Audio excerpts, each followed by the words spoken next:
Today's topic, rejecting the prevailing stereotypes about aging and redefining what life after 50 is really all about.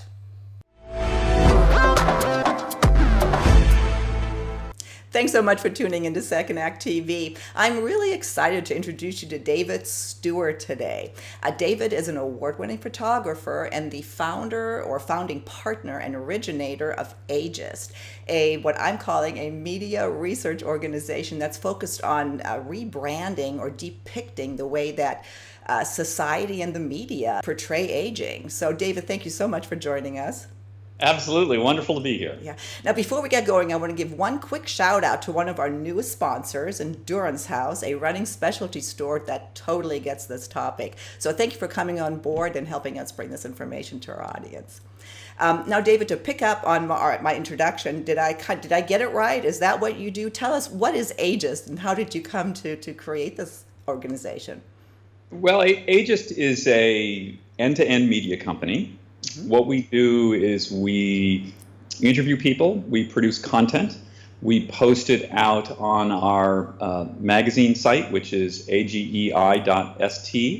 We also provide research and branding help for companies, brands, organizations that want to communicate with what we see as this growing, emerging edge of people that are our age. Yeah. And it's kind of sad that there's a need for that. How were you inspired to do this? To kind of, I know a little bit of your story, but tell us how you, found that this was a viable and necessary concept. Well, I worked in advertising at the highest levels for about 35 years. Mm-hmm.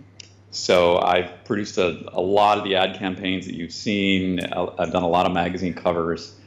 And what started to happen was I realized that I'm taking pictures and working with people who are kind of in the same age group. I keep getting older, and they stay the same. And all the communication that was aimed at people in my age group didn't make any sense to me. It was just these kind of soft, doughy, timid, kind of infantilized people kind of slowly pushing bikes down the beach. And I don't know anybody like that.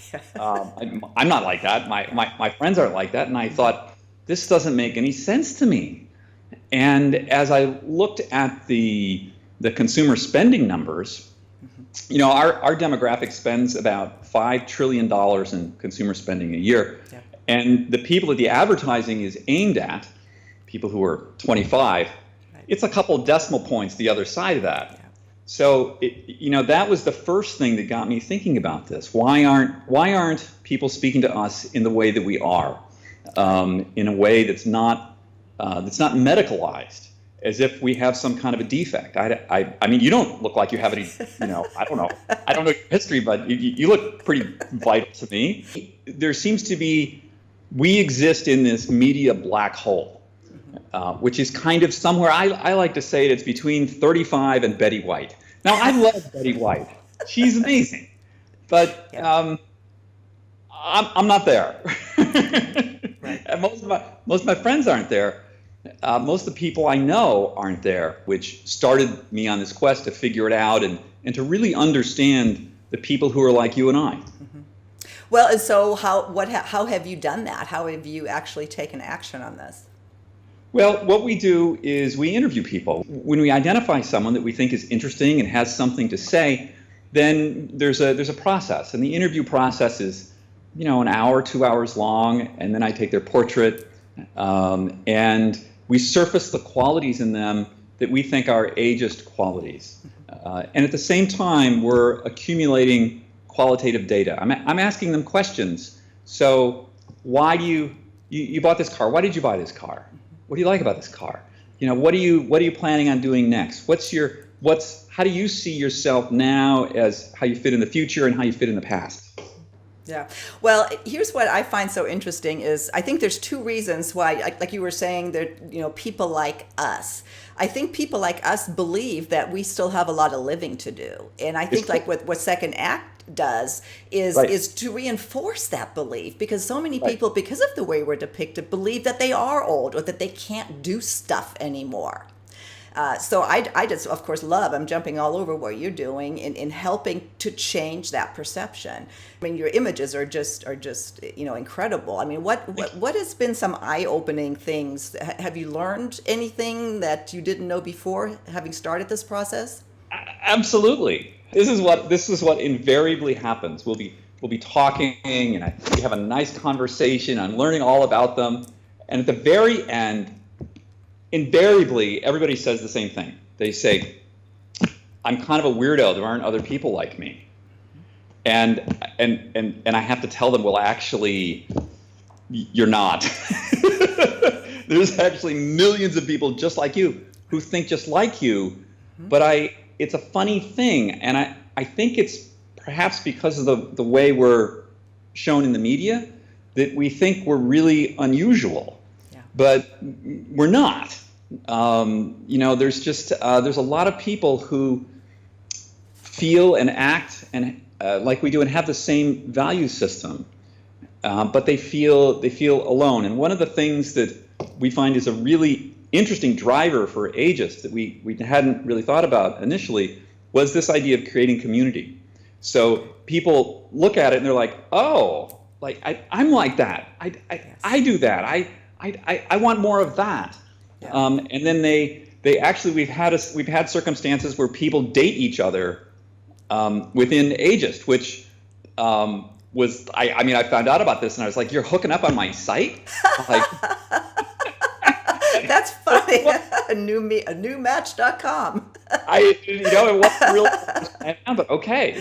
Oh, that's funny. David, in kind of closing out our first segment, what's been the biggest revelation to you thus far in this process?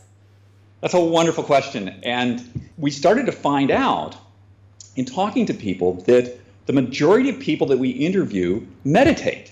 Now, I had no idea about this. And when it started to come up, then we had to go back through everybody, all like hundreds of people. It's like, well, do you have some kind of spiritual practice? Do you meditate? Is there anything like that? And not everybody, but I'd say 2/3 of the people have some kind of practice like that. And I found that a little, I meditate and I think, well, I don't really tell people about that, but I found that was really interesting. Well, it is interesting because one of the things on Second Act is our whole purpose and passion segment. And there is I have found a revelation after 50 where that just becomes more important. So it's interesting that meditation factors into that. Maybe we'll need to explore that some more. So let's hold you over for another segment where we can dig a little bit deeper into what AGEIST does and how it serves the advertising and the corporate brands out there to change this perception. So thank you for joining us. We'll see you here in a minute. We'll link to your information. So if anybody wants to get in touch with you directly and see all your beautiful pictures, they can do so. So see you in a minute. Thank you. Okay. Bye-bye.